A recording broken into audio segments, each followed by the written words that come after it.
আজকে কি খাওয়া হচ্ছে এটা? এই কি চৈত্র সংক্রান্তি। সংক্রান্তি। হ্যাঁ, আজকের দিনে এসব খেতে হয়। খেতে হয়? ও। পেট ঠান্ডা থাকে। সারা বছর যা খাও হুম। আজকে একটু অন্যরকম খেতে হয়। হুম। গন্ধরাজ লেবু আছে, হুম।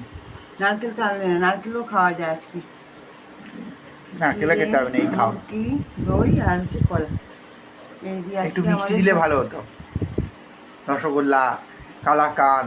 অত কিছুও খেতে নেই, এই যা আছে এটা দিয়ে খাও। ঠিক আছে। অনেক আছে এটা দিয়ে। না তাহলে লেবুটা চিপি আগে। আজকে হচ্ছে আমাদের এই সংক্রান্তি দিনে এই খাওয়ার।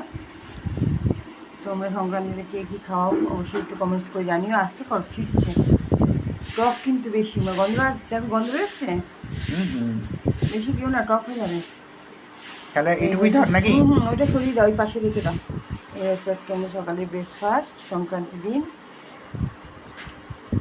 ঠিক আছে, দুপুরে রান্না বান্না আছে নিরামিষ আজকে, এমনি মঙ্গলবার। আর দুপুরে কি হবে? দুপুরে কি হবে?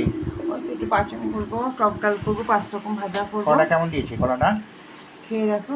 আরেকটা নেই, আমি একটা দিয়েছি আর ভালো। ভালো, মিষ্টিটা কম কিন্তু কালকে দেখবে আরো বেশি মিষ্টি হয়ে হ্যাঁ যাবে। হ্যাঁ, কালকে ভালো হয়ে একদিন যাবে। রাখলে সবই তো ঠিক আছে। অবশ্যই এখন জাগের কলা। তোমরা সংক্রান্তির দিন কে কি খাও। আমি তো এটা নিয়ম খাওয়া, তাই খাচ্ছি। চিনি দিয়েছো তো? হ্যাঁ, অনেকটা দিয়েছি, লাগলে আরো নিও। সবার দিনটা ভালো করে কাটাও, বছরের শেষ দিনটা। তুমি কখন খাবে? যার ভালো যায় তার সারা বছরই ভালো মনে করতে হয়। শেষ ভালো যার সব সব ভালো তার। হ্যাঁ, টাটা।